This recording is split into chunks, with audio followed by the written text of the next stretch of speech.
Hello everyone, स्वागत है एक बार फिर से आप सभी साथियों का शिक्षा संकल्प के इस ऑनलाइन यूट्यूब प्लेटफॉर्म पर। कैसे हैं आप सभी दोस्त? आशा करते हैं कि आप लोग बहुत ही अच्छे होंगे, स्वस्थ होंगे। आप सभी जानते हैं डेली रात को 8:30 बजे सामान्य हिंदी की स्पेशल क्लास होती है जो कि बीएड एंट्रेंस एग्जाम 2026 के लिए महत्वपूर्ण है। आप किसी भी स्टेट से हैं, उस स्टेट की बीएड प्रवेश परीक्षा की तैयारी कर रहे हैं, डेली रात को 8:30 बजे इस क्लास को करना बिल्कुल मत भूलिएगा। दोस्तों, यहाँ पर सेलेक्टेड क्वेश्चन से ही कवर किए जा रहे हैं। आप लोग पिछले वर्ष का पेपर उठाकर देखेंगे तो पाएंगे इसी पैटर्न पर सवाल पेपर में बन चुके हैं। तो आइए शुरुआत करते हैं। आप लोग पूरे पेशेंस के साथ अंत तक बने रहिएगा और हर एक क्वेश्चन का आंसर भी कमेंट बॉक्स में देते हुए चलिएगा। पहला सवाल देखिए, स्क्रीन पर लग चुका है। भाषा के क्षेत्रीय रूप को जो है क्या कहा जाता है? राष्ट्रभाषा, बोली, राजभाषा, साहित्य। क्वेश्चन नंबर फर्स्ट का आप लोग आंसर करेंगे। इंपॉर्टेंट सवाल है, बताइएगा। सवाल नंबर फर्स्ट का आंसर बताएं। जो लोग यहां पर जा रहे हैं बोली ऑप्शन नंबर सेकंड पर, वो बिल्कुल यहां पर राइट हो जाएंगे। साथियों, आप लोग याद रखें, किसी भाषा का क्षेत्र विशेष में प्रचलित रूप जो होता है वो क्या कहलाता है? बोली कहलाता है। क्या भाई? बोली। जैसे साथियों, अवधि क्या है? अवधि हो गया आपका, ब्रज हो गया, भोजपुरी हो गया, मगही हो गया। ये सभी क्या है साथियों? ये सभी जो है बोलियों के अंतर्गत आती हैं। ठीक है, तो यहां पर जो लोग बी ऑप्शन पर जा रहे हैं बिल्कुल राइट हो जाएंगे। भाषा के क्षेत्रीय रूप को क्या कहा जाता है? बोली कहा जाता है। बी विकल्प आपका बिल्कुल करेक्ट आंसर है। क्वेश्चन नंबर दूसरा देखिएगा।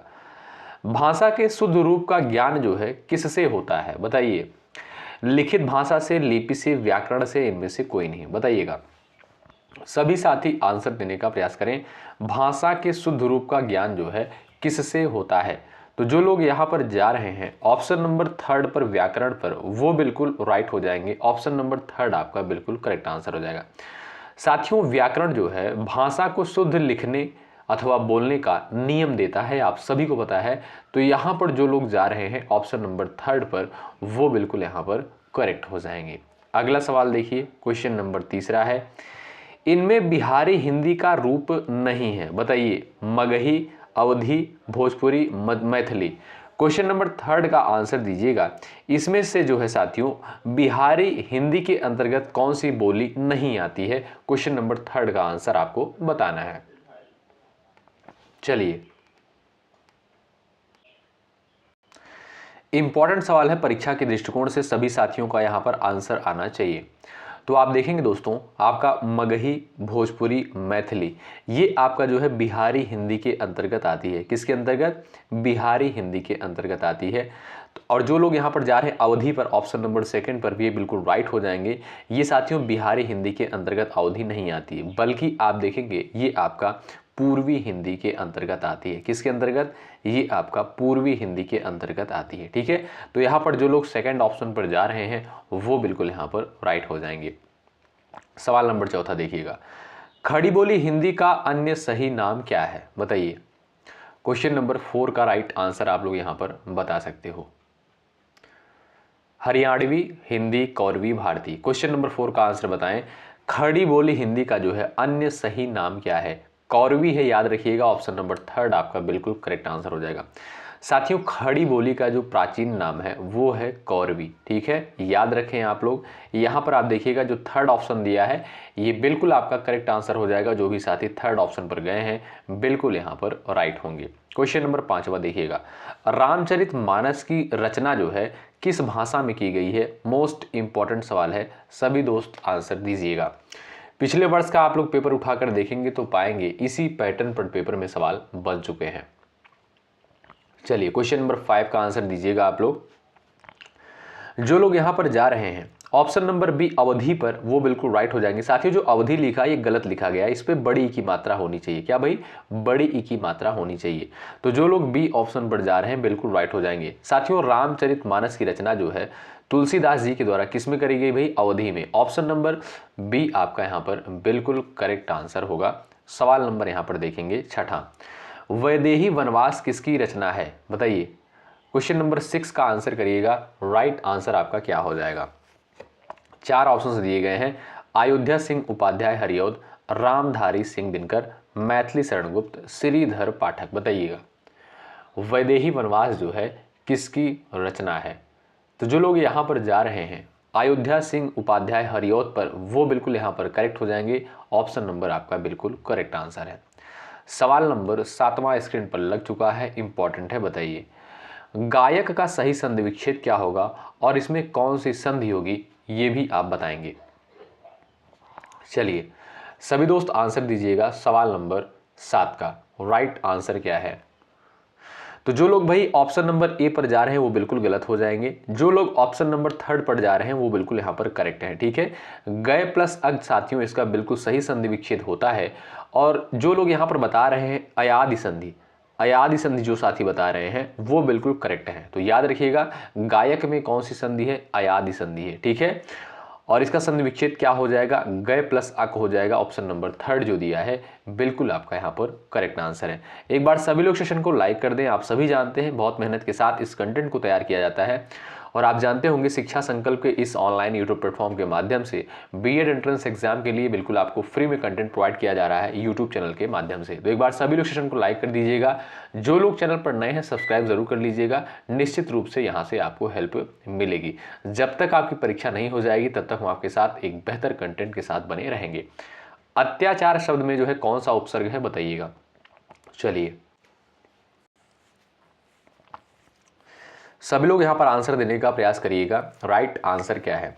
साथियों उपसर्ग की बात करें तो उपसर्ग जो है किसी भी शब्द के जो है प्रारंभ में जुड़ते हैं, आप जानते हैं। तो अत्याचार जो शब्द दिया है इसको अगर आप तोड़ोगे क्या हो जाएगा? अति धन आचार हो जाएगा। क्या भाई? अति धन आचार हो जाएगा। ठीक है, तो इसमें अगर हम बात करें उपसर्ग की तो आप देखिएगा अति क्या हो जाएगा, इसमें उपसर्ग है। तो जो ए ऑप्शन पर जो भी साथी गए हैं वो बिल्कुल यहाँ पर राइट हो जाएंगे। ठीक है, आगे बढ़ेंगे। क्वेश्चन नंबर 9 यहां पर देखेंगे। सवाल नंबर 9 है सूक्ष्म शब्द का विलोम क्या हो जाएगा बताइए। क्वेश्चन नंबर 9 का आंसर दीजिएगा। सूक्ष्म का विलोम शब्द क्या है? चलिएगा अगर बात करें साथियों यहां पर सूक्ष्म शब्द का जो अर्थ क्या हो जाएगा, आप जानते होंगे इसका अर्थ जो होता है बारीक, या आप कह सकते हो अदृश्य। क्या दोस्तों? अदृश्य। ठीक है, तो यहां पर आप देखिएगा जो आपका इसका विलोम हो जाएगा स्थूल हो जाएगा। क्यों? क्योंकि स्थूल का जो अर्थ होता है आप कह सकते हो मोटा या प्रत्यक्ष। ठीक है, ये आपका इसका विलोम शब्द हो जाएगा। जो भी साथी ए विकल्प पर जा रहे हैं वो बिल्कुल यहाँ पर राइट हो जाएंगे। सवाल नंबर 10वां देखिएगा। काटो तो खून नहीं लोकोक्ति का सही अर्थ क्या है? क्वेश्चन नंबर 10 का आंसर सभी लोग यहाँ पर करिएगा। ऑप्शंस कुछ इस प्रकार से दिए गए हैं। पीड़ा शांत हो जाना, बिल्कुल निर्जीव हो जाना, भय के कारण स्तब्ध हो जाना, गुस्सा शांत हो जाना। बताएं काटो तो खून नहीं लोकोक्ति का सही अर्थ क्या हो जाएगा? सभी दोस्त यहां पर आंसर देने का प्रयास करें। चलिए राइट आंसर क्या है? सभी दोस्त आंसर बताएंगे। जो लोग जा रहे हैं भय के कारण स्तब्ध हो जाना ऑप्शन नंबर 3 पर, वो बिल्कुल राइट हो जाएंगे। ठीक है, यानी साथियों अत्यंत डर की स्थिति। ठीक है, यहां पर जो लोग ऑप्शन नंबर 3 पर गए हैं वो बिल्कुल यहां पर राइट होंगे। क्वेश्चन नंबर 11 देखिए। अवर्णनीय शब्द के लिए एक वाक्य क्या होगा जिसका वर्णन न किया जा सके, जो वाणी द्वारा व्यक्त न किया जा सके, जिसे वाणी व्यक्त न कर सके, जो वचन या वाणी द्वारा न कहा जा सके। बताइएगा क्वेश्चन नंबर 11 का राइट आंसर आप लोग यहां पर बताइएगा। सही आंसर क्या है? चलिए अवर्णनीय शब्द के लिए जो है यहां पर आपका उपयुक्त अर्थ क्या हो जाएगा? सभी दोस्त आंसर देने का प्रयास करें। इंपॉर्टेंट सवाल है। जिसका वर्णन न किया जा सके, ए ऑप्शन आप देखेंगे यहां पर बिल्कुल राइट आंसर हो जाएगा। जो भी साथी ए विकल्प पर जा रहे हैं वो बिल्कुल यहां पर राइट हो जाएंगे। निम्नलिखित में से अंतस्थ व्यंजन इसमें से आपका कौन सा है? क्वेश्चन नंबर 12 का आंसर करिए। इंपॉर्टेंट सवाल है। चलिए सभी लोग आंसर दीजिएगा। अंतस्थ व्यंजन इसमें से साथियों आपका कौन सा हो जाएगा? सभी दोस्त आंसर दीजिए। तो बात करें साथियों अंतस्थ व्यंजन की तो आप जानते हैं 4 आपके जो है अंतस्थ व्यंजन होते हैं। कौन कौन से? य होता है, र होता है, ल होता है और आपका व होता है। ये 4 साथियों अंतस्थ व्यंजन कहलाते हैं। तो यहाँ पर आप देखिएगा ल आ रहा है। ऑप्शन नंबर 3 में भी यहाँ पर देखिएगा ल है। तो 3rd ऑप्शन बिल्कुल आपका करेक्ट आंसर है। आशा करता हूँ समझ गए होंगे। क्वेश्चन नंबर यहाँ पर 13 है। निम्नलिखित में से ऊष्म व्यंजन कौन सा है? बताइए। क्वेश्चन नंबर 13 का आंसर दीजिए। म ल ज ह 4 ऑप्शंस आपके सामने दिए गए हैं, निम्न में से ऊष्म व्यंजन इसमें से आपका कौन सा हो जाएगा? सभी दोस्त आंसर दीजिएगा। ये भी आपका महत्वपूर्ण सवाल है। जो लोग यहाँ पर सेलेक्ट कर रहे हैं ऑप्शन नंबर डी को, वो बिल्कुल यहाँ पर राइट हो जाएंगे। आप देखिएगा दोस्तों, तीनों श आपके हो गए, ध्यान रखिएगा, तीनों श आपके हो गए और आपका ह। ये 4 जो वर्ड होते हैं आपके क्या कहलाते हैं? ऊष्म व्यंजन के अंतर्गत आते हैं और यहीं से जो है सवाल बनता है। ठीक है, यहाँ पर आपका डी ऑप्शन बिल्कुल राइट आंसर हो जाएगा। ह दिया है तो ह देखिएगा, ये आपका ऊष्म व्यंजन के अंतर्गत आएगा। ठीक है, डी विकल्प आपका बिल्कुल राइट आंसर है। नेक्स्ट क्वेश्चन आपके स्क्रीन पर दिया गया, क्वेश्चन नंबर 14, उत्तर करिएगा। हिंदी भाषा में कुल वर्ण लिपियां जो है कितनी है? 33, 48, 53 और आपका दिया यहाँ पर 44। सभी दोस्त आंसर देने का प्रयास करें, आपका सही आंसर क्या है बताइए। तो आप जानते होंगे साथियों, स्वर कुल कितने हैं? 11 स्वर हैं। ठीक है, व्यंजन कितने हैं? 33 आपके जो है व्यंजन है। ठीक है, और आप देखिएगा 4 जो है आपका संयुक्त व्यंजन के अंतर्गत आता है। यहां पर अगर आपसे पूछा गया, सीधा सवाल पूछा गया है कि हिंदी भाषा में कुल वर्ण लिपियां कितनी हैं, तो आप देखेंगे पहले 52 हुआ करती थी, लेकिन साथियों अब जो है 53 हो गई हैं। ऑप्शन नंबर 3 यहां पर बिल्कुल राइट आंसर हो जाएगा, क्योंकि हिंदी निदेशालय के द्वारा जो है एक वर्ड और जोड़ा गया है। ये कौन सा वर्ड है भाई? ये देखिएगा, इस तरीके से वर्ड है। ठीक है, ये आपका एक वर्ड जोड़ा गया है, इसको भी आप लोग ध्यान रखिएगा। यानी अब जो है 53 वर्ड है। ऑप्शन नंबर 3 बिल्कुल करेक्ट आंसर हो जाएगा। हिंदी भाषा में कुल वर्ड लिपियां कितनी हैं? 53 है, 52 नहीं है, ध्यान रखें आप लोग। ठीक है, क्वेश्चन नंबर अगला देखिएगा। अनुनासिक का संबंध किससे होता है? नाक और मुख से, केवल नाक से, केवल मुख से, इनमें से कोई नहीं। क्वेश्चन नंबर 15 का आंसर दीजिए आप लोग। सवाल नंबर 15 का राइट आंसर यहां पर क्या हो जाएगा? सभी दोस्त आंसर दीजिएगा। अनुनासिक का संबंध साथियों किससे होता है बताएं। 4 ऑप्शंस आपके सामने दिए गए हैं, तो यहां पर जो लोग जा रहे हैं नाक और मुख पर, ए ऑप्शन पर, वो बिल्कुल यहां पर करेक्ट हो जाएंगे। ठीक है साथियों, अनुनासिक वर्ड आप जानते होंगे, इनका उच्चारण करते समय जो है नाक और मुख से जो है वायु निकलती है। ठीक है, कौन कौन से वर्ड होते हैं आप जानते होंगे? अंगा हो गया, अड़ा हो गया, इया हो गया, न हो गया, मा हो गया। ये सभी क्या है दोस्तों? ये आपके अनुनासिक के अंतर्गत आते हैं। याद रखें आप लोग, यहाँ पर जो लोग जा रहे हैं नाक और मुख पर, ए ऑप्शन पर, वो बिल्कुल यहाँ पर राइट हो जाएंगे। अगला सवाल देखिएगा। लिखावट शब्द में जो है कौन सा प्रत्यय लगा हुआ है बताइए। सवाल नंबर 16 का आंसर करिए। लाइक की संख्या बढ़ाते चलिएगा। ठीक है, इसमें आपका कोई चार्ज, कोई पैसा नहीं लगता। इससे क्या होगा, और भी साथियों के पास ये क्लास दोस्तों पहुंचती है। ठीक है, तो एक बार सभी लोग सेशन को लाइक कर दीजिएगा, इससे हमारा भी मनोबल बढ़ता है, आपके लिए बेहतर चीजें लाने का प्रयास करते हैं। चलिए, लिखावट शब्द में जो है कौन सा प्रत्यय है बताएं। जो लोग यहां पर जा रहे हैं ऑप्शन नंबर ए पर, आवट पर जा रहे हैं, वो बिल्कुल यहां पर राइट हो जाएंगे। लिख प्लस आवट होगा क्या भाई? लिख प्लस आवट हो जाएगा। तो आप देखिएगा यहां पर जो प्रत्यय है ऑप्शन नंबर ए करेक्ट हो जाएगा, आवट प्रत्यय लगा हुआ है। ठीक है, जैसे बनावट हो गया, सजावट हो गया, इनमें भी आप देखेंगे आवट प्रत्यय ही लगा होता है। ठीक है, अगला सवाल देखते हैं भाई। सवाल नंबर नेक्स्ट स्क्रीन पर दिया गया है। चलिए, यहां पर सभी दोस्त आंसर देने का प्रयास करें, आपका राइट आंसर क्या हो जाएगा बताएं। तो यहां पर आप दोस्तों देखोगे मूल शब्द क्या है? मूल शब्द आप देखेंगे इसमें क्या है? मित्र है। ठीक है, क्या? मित्र है। ठीक है, और उपसर्ग इसमें हो जाएगा आपका शु हो जाएगा। ठीक है, और प्रत्यय इसमें क्या हो जाएगा? आ हो जाएगा। ठीक है, तो यहां पर जो लोग जा रहे हैं ऑप्शन नंबर डी पर, वो बिल्कुल यहां पर करेक्ट हो जाएंगे। अगला सवाल, सुशिक्षित में कौन सा उपसर्ग है बताएं। क्वेश्चन नंबर 18 का राइट आंसर बताइएगा। यहां पर कुछ क्वेश्चन आपको ऐसे देखने को मिलेंगे जो आपको लग रहे होंगे सिंपल है। देखिएगा, सिंपल क्वेश्चन साथियों नहीं है। आप लोग पिछले साल का पेपर देखेंगे तो पाएंगे, सवाल में देखिएगा जो पेपर बनता है उसमें सभी क्वेश्चन कठिन स्तर के नहीं होते हैं, कुछ क्वेश्चन डाल दिए जाते हैं।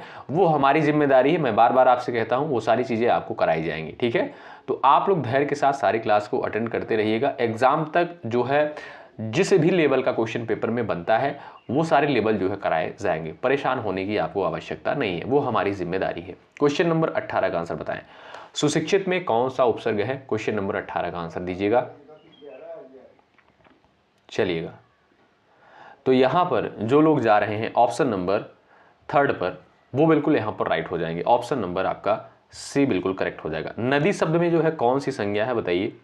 क्वेश्चन नंबर 19 का आंसर दे दीजिएगा सभी लोग। यहां पर नदी शब्द में कौन सी संज्ञा है बताएं।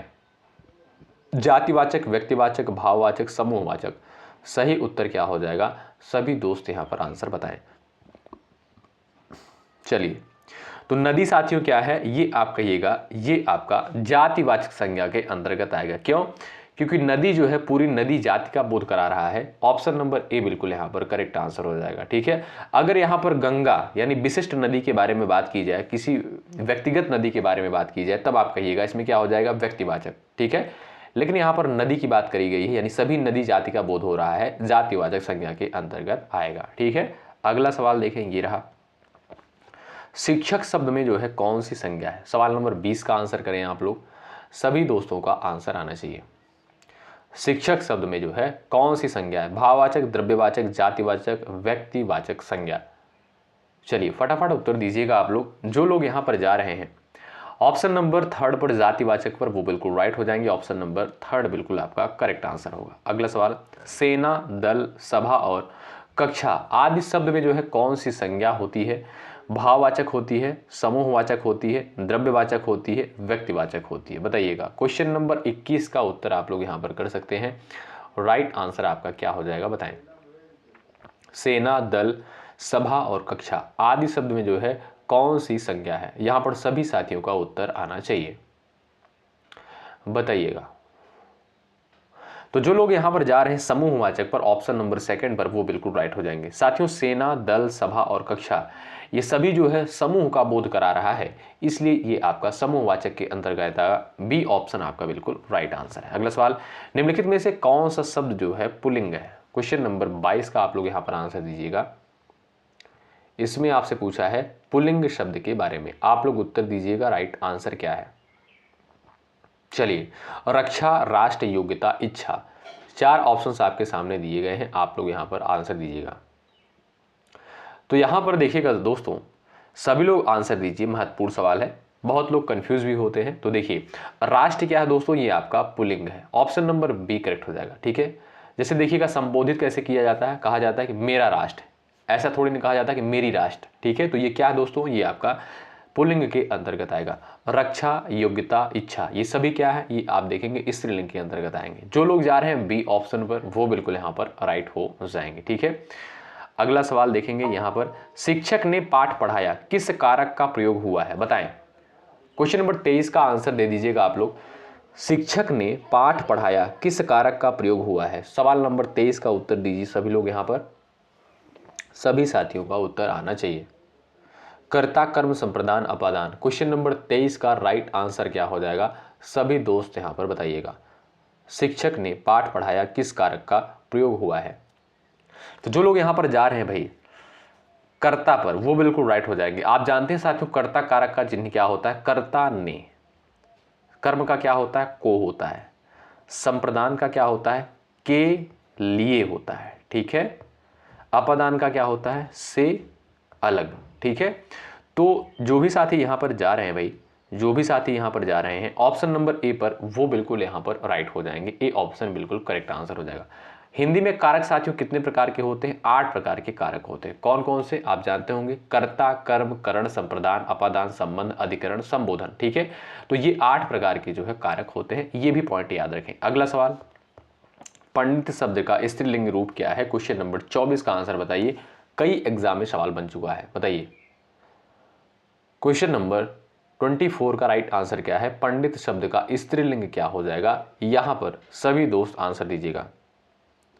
तो जो लोग जा रहे हैं ऑप्शन नंबर सेकंड पर, पंडिताइन पर, ऑप्शन नंबर सेकंड आपका यहां पर बिल्कुल करेक्ट आंसर होगा। ठीक है, अगला सवाल देखिए, नेता का स्त्रीलिंग रूप दिए गए विकल्पों में से कौन सा है? सवाल पूछा गया है पेपर में, सभी लोग उत्तर दे दीजिएगा। 25 नंबर का क्वेश्चन है। चलिए, नेता का जो है स्त्रीलिंग रूप जो है दिए गए विकल्पों में से कौन सा होगा?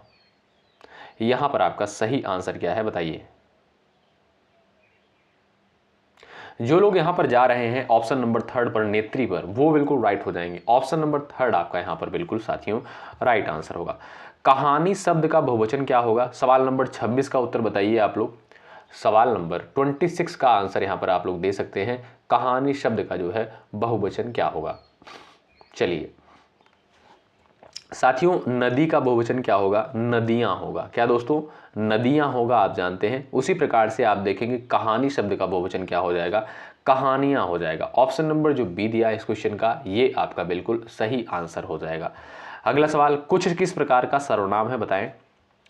प्रश्नवाचक है, अनिश्चयवाचक है, निजवाचक है, निश्चयवाचक है। क्वेश्चन नंबर 27 के सामने आपके 4 विकल्प दिए गए हैं, आप लोग उत्तर दीजिएगा। चलिए, सही आंसर क्या है? सभी दोस्त यहां पर आंसर दीजिएगा। यानी आप जानते हैं साथियों, निश्चयवाचक सर्वनाम की अगर बात करें तो यह हो गया आपका, वह हो गया, ये आपका क्या है? निश्चयवाचक के अंतर्गत आएगा। निजवाचक के लिए यानी स्वयं के बारे में जब बात करी जा रही है, खुद के बारे में बात की जा रही है, उसमें क्या होता है? आपका निजवाचक होता है। ठीक है। अनिश्चयवाचक की बात करें तो अनिश्चयवाचक आप जानते होंगे साथियों, कोई हो गया, कुछ हो गया, ये सभी क्या है?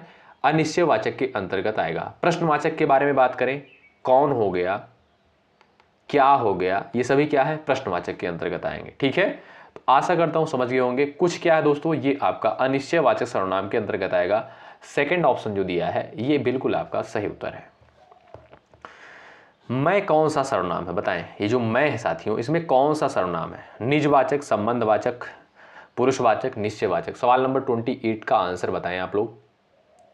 चलिएगा, तो आप जानते होंगे तो दोस्तों, पुरुषवाचक सर्वनाम के जो है 3 प्रकार होते हैं। कौन कौन से होते हैं? एक आपका उत्तम पुरुष होता है, एक आपका मध्यम पुरुष होता है, एक आपका अन्य पुरुष होता है। तो यहां पर जो दिया है मैं और हम, ध्यान रखिएगा, मैं और हम जो होता है साथियों, ये आपका किसके अंतर्गत आता है? ये आपका याद रखिएगा उत्तम पुरुष के अंतर्गत आता है। ठीक है, तो यहां पर ये तो नहीं दिया गया है, यहां पर सीधा दिया गया है पुरुषवाचक। तो याद रखें, आपका डी ऑप्शन बिल्कुल करेक्ट आंसर हो जाएगा। मैं कौन सा सर्वनाम है? ये आपका पुरुषवाचक सर्वनाम के अंतर्गत आएगा। ठीक है। अच्छा, पुरुषवाचक के किस भेद के अंतर्गत आएगा? अगर आपसे ये पूछे तब आप कहिएगा उत्तम पुरुष के अंतर्गत आएगा। ठीक है। अगला सवाल देखें, ये रहा, अर्चना अत्यंत सुंदर है, रेखांकित पदों का भेद बताइए। प्रविशेषण, सविशेषण, विशेषण, इनमें से कोई नहीं, बताएं। यहां पर आपका सही आंसर क्या हो जाएगा? अर्चना जो है अत्यंत सुंदर है। यानी आपको यहां पर दोस्तों क्या बताना है भाई? यहां पर जो है अत्यंत में आपको बताना है क्या हो जाएगा, कौन सा विशेषण हो जाएगा भाई?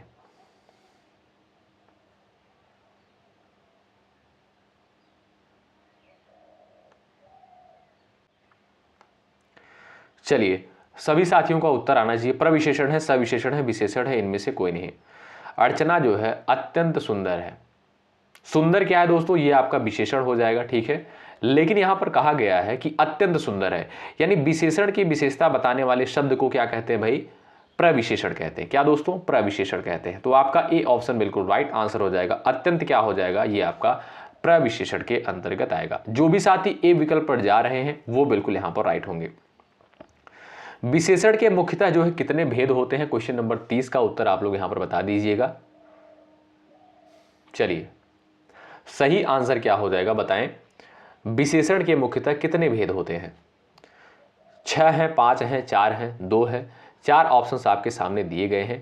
तो जो लोग यहां पर बता रहे हैं भाई 4, वो बिल्कुल राइट हो जाएंगे। ऑप्शन नंबर 3 बिल्कुल राइट हो जाएगा। पहला आपका साथियों गुणवाचक विशेषण हो गया, दूसरा आपका संख्यावाचक हो गया, तीसरा आपका परिमाणवाचक हो गया, चौथा आपका जो है सार्वनामिक विशेषण हो गया। ये विशेषण के जो है 4 भेद होते हैं, इनको भी आप लोग रट लीजिएगा, इंपॉर्टेंट है। जो लोग यहां पर जा रहे हैं ऑप्शन नंबर 3 पर, वो बिल्कुल राइट हो जाएंगे। अगला सवाल, रोहन चाय पीकर बैठ गया, इसमें कौन सी क्रिया है? संयुक्त क्रिया, पूर्वकालिक, प्रेरणार्थक, नाम धातु, बताएं। चलिएगा, सभी लोग यहां पर आंसर देने का प्रयास करें।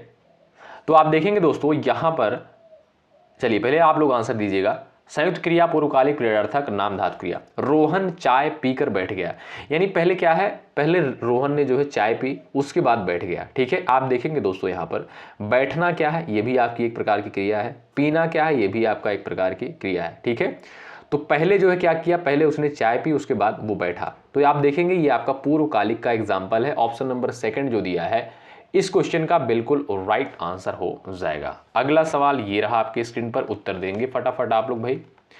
पक्षी उड़ रहे हैं, वाक्य में इनमें से कौन सा काल है? बताइए। सवाल नंबर 32 का उत्तर दे दीजिएगा सभी लोग यहां पर। सभी साथियों का आंसर आना चाहिए। चलिएगा,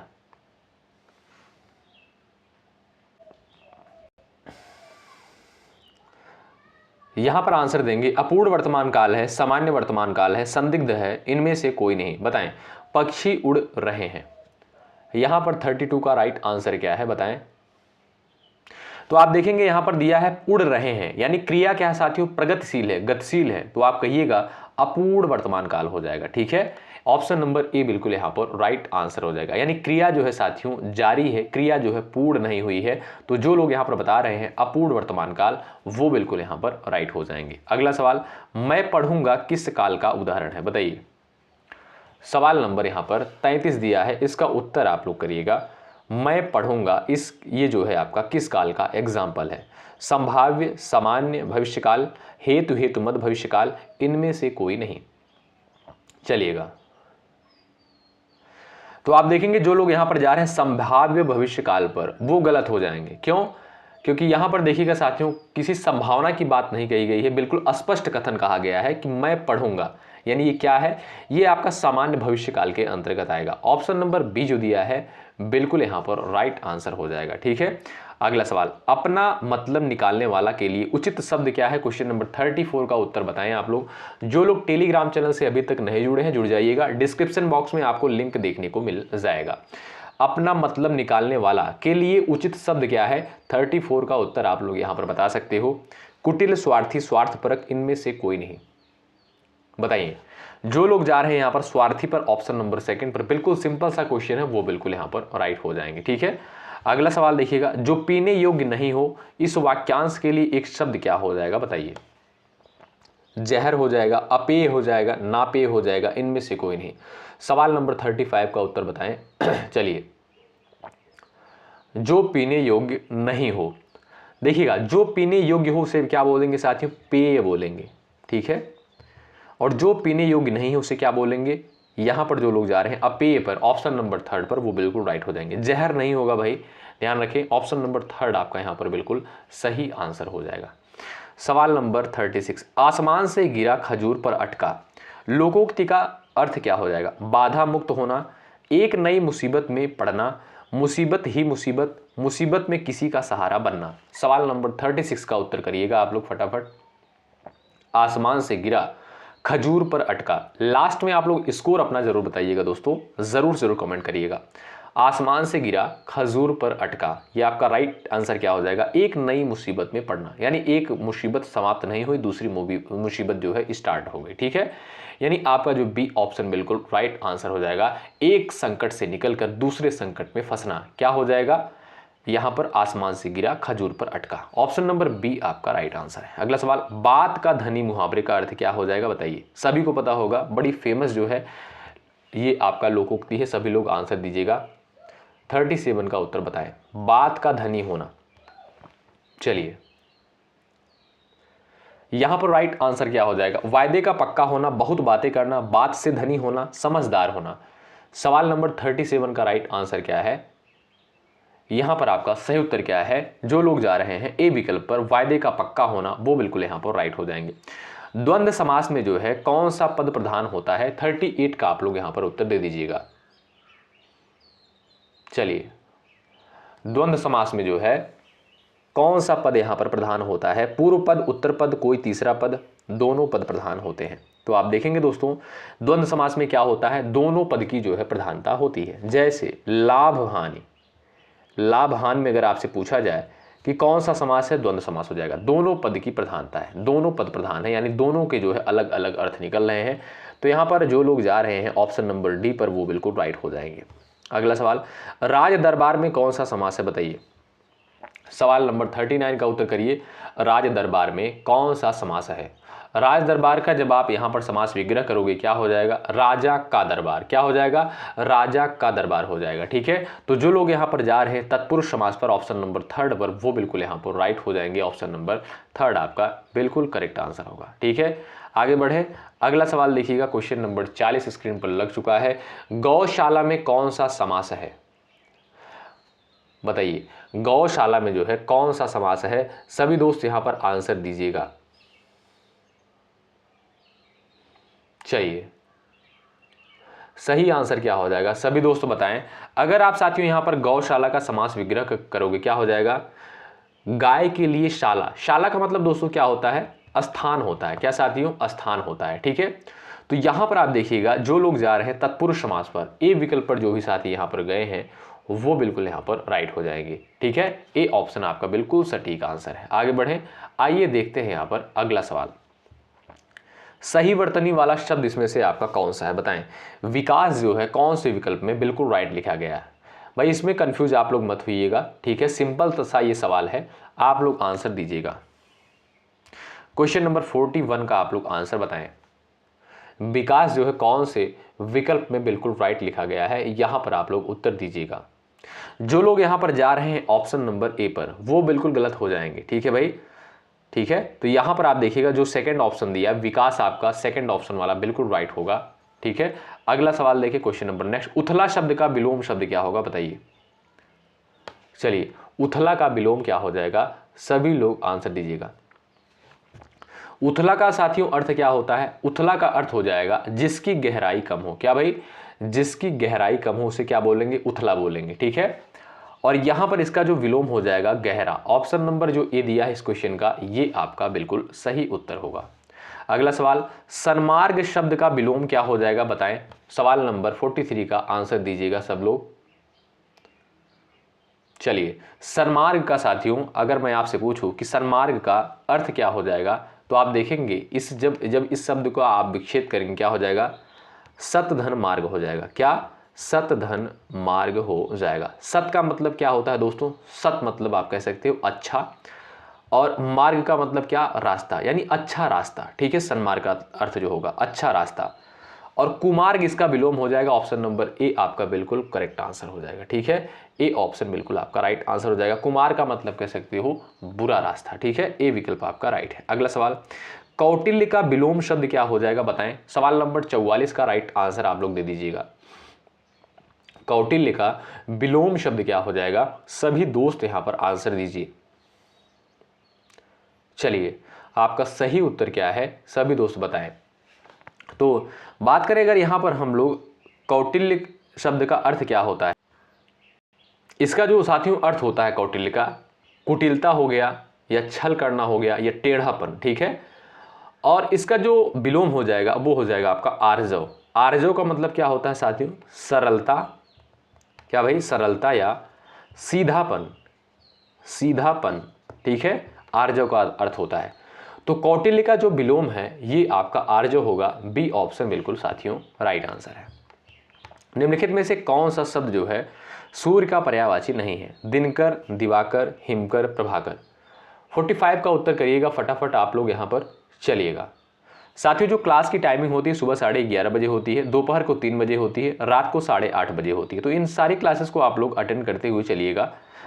यदि आप लोग अच्छे तरीके से कर रहे हैं तो आपको समस्या नहीं होगी। ठीक है, तो देखिए निम्नलिखित में से जो है कौन सा शब्द सूर्य का पर्यायवाची नहीं है। तो सूर्य के जो पर्यायवाची हो जाएंगे, दिनकर भी होता है, दिवाकर भी होता है, प्रभाकर भी होता है, लेकिन साथियों हिमकर नहीं होता है। ऑप्शन नंबर 3 जो दिया है ये आपका बिल्कुल सही उत्तर होगा। ठीक है, अगला सवाल, मेढक शब्द का तत्सम रूप बता दीजिए। 46 का आंसर करिए। मेढक शब्द का जो है तत्सम शब्द क्या हो जाएगा बताइए। चलिए मंडूक साथियों क्या है, मंडूक आप देखेंगे ये संस्कृत मूल का शब्द है और ये आपका मेढक हिंदी है। ठीक है, तो आप कहिएगा इसका जो तत्सम हो जाएगा भाई वो क्या हो जाएगा भाई, मंडूक होगा। ठीक है, मेढक क्या है, मेढक आपका तद्भव है, इसका तत्सम हो जाएगा मंडूक। जो लोग ए विकल्प पर जा रहे हैं वो बिल्कुल यहाँ पर राइट होंगे। अगला सवाल, जगन्नाथ में कौन सी संधि है बताइए। जगन्नाथ शब्द में जो है कौन सी संधि है, सभी को पता होना चाहिए और आंसर दीजिएगा आप लोग यहाँ पर। जगन्नाथ में जो है कौन सी संधि हो जाएगी, सभी दोस्त उत्तर करिएगा फटाफट यहां पर। चलिए तो जगन्नाथ शब्द की अगर बात करें साथियों क्या हो जाएगा, जगत धन नाथ। ठीक है, और इसमें आप देखेंगे कौन सी संधि है भाई, वो हो जाएगी आपकी व्यंजन संधि। जो लोग जा रहे हैं ए ऑप्शन पर वो बिल्कुल यहां पर राइट हो जाएंगे। ठीक है, अगला सवाल देखिए ये रहा, इत्यादि शब्द में कौन सी संधि है बताएं। सवाल नंबर 48 का आंसर दीजिएगा। इत्यादि शब्द में जो है कौन सी संधि हो जाएगी। सवाल नंबर 48 का उत्तर करें आप लोग। तो अगर दोस्तों यहाँ पर बात करें हम लोग इत्यादि शब्द की, तो इसका संधि विच्छेद क्या होगा, इति धन आदि हो जाएगा। क्या भाई, इति धन आदि हो जाएगा, ठीक है। और इसमें आप देखेंगे कौन सी संधि है, ये आपका जो लोग जा रहे हैं ऑप्शन नंबर थर्ड पर, इत्यादि पर, यहाँ यड़ संधि पर, वो बिल्कुल राइट हो जाएंगे। ऑप्शन नंबर थर्ड आपका करेक्ट आंसर है। अगला सवाल, चिर चीर, यहाँ पर दो शब्द आपके सामने दिए गए हैं, अर्थ के सही विकल्प का चयन कीजिए। इसमें आपको अर्थ बताना है, चिर और चीर का दोनों का अर्थ आप लोग बताइए। चलिए उत्तर दीजिएगा फटाफट आप लोग, चलिए भाई फटाफट आंसर दीजिएगा। मात्र एक सवाल इस क्लास में और बचे हैं। अगर बात करें चिर का अर्थ क्या होता है, चिर का अर्थ होता है दोस्तों पुराना, क्या, पुराना, ठीक है। और चीर का जो अर्थ होता है वस्त्र होता है, ठीक है, वस्त्र होता है। अब देखिए यहाँ पर वस्त्र कहाँ पर देखने को मिलता है, वस्त्र दो ऑप्शन में देखने को मिलता है। चिर का मतलब क्या होता है, पुराना, पुराना कहाँ पर देखने को मिल रहा है, ऑप्शन नंबर सेकंड पे। तो जो लोग यहाँ पर जा रहे हैं ऑप्शन नंबर सेकंड पर, वो बिल्कुल राइट हो जाएंगे। चिर का अर्थ हो गया पुराना, चीर का अर्थ हो गया वस्त्र। ऑप्शन नंबर सेकंड आपका राइट है। और ये है आपके सामने लास्ट क्वेश्चन, इसका आंसर आपको करिएगा, ठीक है। आप जानते हैं जो लास्ट क्वेश्चन का आंसर होता है आपके द्वारा करना होता है। वर्ड का अर्थ नहीं होता है रंग, सुंदर, जाति, अक्षर। देखते हैं ऐसे कितने दोस्त हैं जो इस क्वेश्चन का आंसर करते हैं। क्वेश्चन नंबर 50 आपके स्क्रीन पर दिया है। जिनका आंसर सबसे पहले आएगा उनका आंसर कमेंट बॉक्स में पिन कर दिया जाएगा। तो आप सभी साथी जो है इस क्वेश्चन का आंसर जरूर करिएगा। तो एक बार सभी लोग सेशन को शेयर कर दें, लाइक की संख्या बढ़ा दें, अपने सभी साथियों के पास शेयर कर दीजिएगा। जो लोग चैनल पर नए हैं भाई सब्सक्राइब जरूर कर लीजिएगा चैनल को, ठीक है। इससे क्या होगा, आपके पास नोटिफिकेशन मिलता रहेगा जो भी क्लासेस यहाँ पर अपलोड की जा रही हैं, ठीक है।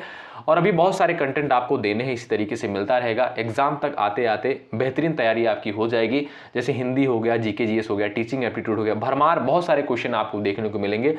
बस आप लोग डेली बेसिस पर बस आराम से क्लास करते हुए चलिएगा। आप जानते हैं जो हमारी क्लासेस भी होती हैं 30 मिनट की क्लास होती है, कोई 35 मिनट की क्लास होती है। बहुत ज़्यादा लंबी क्लास भी हम नहीं लेते हैं। नहीं तो बहुत लोग क्या करते हैं भाई 50 क्वेश्चन लेके आएंगे, उसको 1.5 घंटे में सॉल्व करवाएंगे, 1 घंटे में सॉल्व करवाएंगे। हमारा उद्देश्य देखिए साथियों ये है कि कम समय में आपको बेहतर चीज़ें मिल जाएं, बस यही उद्देश्य हमारा रहता है, ठीक है। तो आप लोग इसी तरीके से मेहनत के साथ तैयारी में लगे रहे, पढ़ते रहिए खूब मेहनत के साथ, ठीक है भाई। तो देखिएगा यहाँ पर एक बार सभी लोग टेलीग्राम चैनल से ज्वाइन कर लीजिएगा, डिस्क्रिप्शन बॉक्स में आपको लिंक मिल जाएगा। इससे क्या होगा, जैसे कुछ ऐसे साथी होते हैं जिनको नोटिफिकेशन क्लास का नहीं पहुंचता है, तो वहां पर जो है क्लासेस शेयर कर दी जाती हैं, ठीक है। तो वहां से आप लोग अटेंड कर सकते हैं। कोई डाउट होता है अगर आपका 94 15 76 82 59 पर हमें व्हाट्सअप भी कर सकते हैं, ठीक है दोस्तों। तो आशा करता हूँ कि क्लास आपको बेहतरीन लग रही होगी। इसी तरीके से आप लोग मेहनत के साथ तैयारी करते रहें, लगाते रहिए। और ध्यान रखिएगा साथियों, जो रीजनिंग है, रीजनिंग भी साथ साथ में आप लोग पढ़ते रहिएगा, ठीक है। क्योंकि मैं एक अकेला व्यक्ति हूं, तो जो अब जितनी चीज़ें हमसे हो पाएंगी उतनी चीज़ें मैं आपको यहाँ पर इस चैनल के माध्यम से आपको प्रोवाइड करूँगा, ठीक है। तो रीजनिंग अगर हो पाएगा तो हम करेंगे, इसलिए आप लोग जो है रीजनिंग पढ़ते रहिए, ठीक है। रीजनिंग जो है लगाते रहिए। स्कोरिंग सब्जेक्ट है, स्कोरिंग सब्जेक्ट होता है, आप जानते हैं यूपी बीएड में आप जानते हैं 50 सवाल यहाँ से आते हैं, ठीक है। 50 सवाल यहाँ से आते हैं रीजनिंग से। और हिंदी के आप जानते हैं 50 सवाल हिंदी के भी पूछे जाते हैं, ठीक है। तो यानी 100 नंबर ये आपका हिंदी का हो गया, और 50 क्वेश्चन ये जो आपका पूछा जाता है रीजनिंग, ये भी आपका 100 नंबर का हो गया। यानी 2 विषय आपके बहुत स्कोरिंग होते हैं, इसको आपको अच्छे तरीके से पढ़ना है, ठीक है भाई। चलिए, तो आप किसी भी स्टेट से हैं इस क्लास को जरूर करिएगा, बिहार से हैं, यूपी से हैं, या आप अदर स्टेट से हैं, ठीक है दोस्तों। चलिए मिलते हैं आपसे अगली क्लास में, तब तक के लिए शुक्रिया। जय हिंद, जय भारत।